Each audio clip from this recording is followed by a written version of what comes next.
Kaixo, gaur Königsbergera etorri gara eta haien biztanleei galdetuko diegu ia Königsbergeko zubien problema ebazteko gai diren. Eta zuek, problema hau ezagutzen duzu,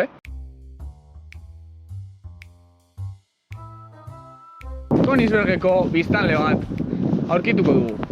Kaixo, markatu, galdera bat. Zeran da zure izena? Ani. Begira, Ane, telebistatik gatoz eta galdera bat daukagu zuretzat. Ezagutzen duzu Königsbergeko zubien problema? Ba ez dut ezagutzen. Azalduko didazu? Bai, noski, problemari gabe. Ikusten ari zareten argazkiek, Königsberg hiria erakusten dute 18. mendean zegoen bezala. Königsberg Prusiako hiri bat zen, gaur egun Kaliningrado izenez ezagutzen dena. Ikus dezakegun bezala, hiri horretatik erreka bat pasatzen zen, eta hiria 4 zatitan banatzen zuen.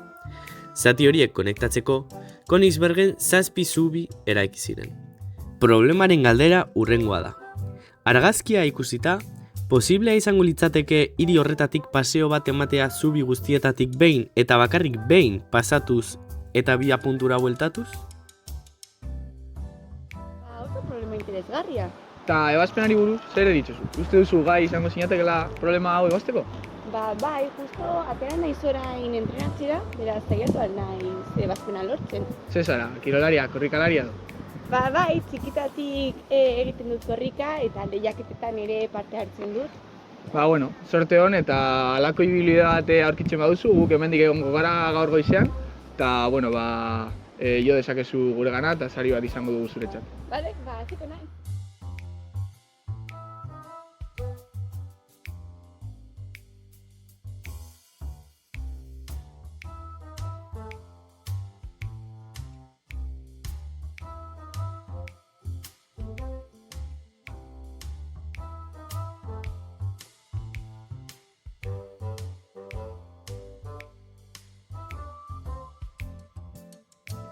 Zatozte gurekin. Beste pertsona bat aurkituko dugu. Kaixo, arratsalde on. Galdera bat, zelan da zure izena? Kaixo, Mikel, begira. Telebistatik etorri gara gaur, eta Königsbergeko kaletatik atera gara, eta gaur galdera bat daukagu zuentzat. Galdera horrengoa izango litzateke. Königsbergeko zubien problema ezagutzen duzu? Bai, noski, oso problema interesgarria da. Bai, eta zergatik ezagutzen duzu da? Ni matematikaria naiz, grafo teorien ikertzen ari naiz, eta justu problema hau grafo teoriaren sortzailea da. Oso ondo, eta orduan, beraz, problema honen ebazpena badakizu, ezta? Bai, noski, bai. Eta azalduko aldiguzu? Bai, noski. Erantzuna da ez dela existitzen aurreko baldintzak betetzen dituen ibilbiderik. Eta Mikelek erabili duen arrazonamendua, duela 300 eta piku urte, Leonhard Euler matematikariak erabili zuena izan da, eta honetan datza. Lehenik eta behin, irudia modu sinpleago batean margotuko dugu. Königsbergko mapan oinarrituz, lur masak puntu berdeak izango dira eta zubiak lerro beltzak. Marrazki hau grafo bezala ezagutzen da, eta geroago bueltatuko gara honetara. Orain, ohartu paseoaren hasierako eta amaierako puntuak kenduta, lur masa batera sartzeko zubi bat erabili behar dela, eta hortik ateratzeko beste zubi bat.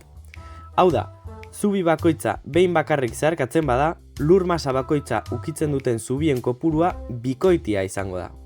Hain zuzen ere, zubi kopuru horren erdia zeharkatuko dira lur masara sartzeko, eta beste erdia lur masatik ateratzeko.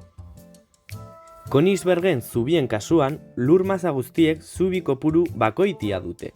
Baina arestian aipatutako argudioagatik soilik hasierako eta amaierako lur masek eduki dezakete zubi kopuru bakoitia, eta ondorioz ez dago ibilbiderik hasierako enuntziatua betetzen duenik.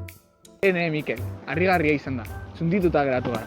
Begira, gaurko saria zuretzat da, gure programako giltzatako bat oparitu nahi dizugu. Eskerrik asko. Gainera, zuen bideo guztiak ikusten ditut eta honek oso pozik egiten da. Hori zuretzat. Eskerrik asko. Onarte ailegatu da gure ibilbidea Königsbergen. Gu asko ikasi dugu, eta espero dugu zuek ere gu bezala asko ikastea.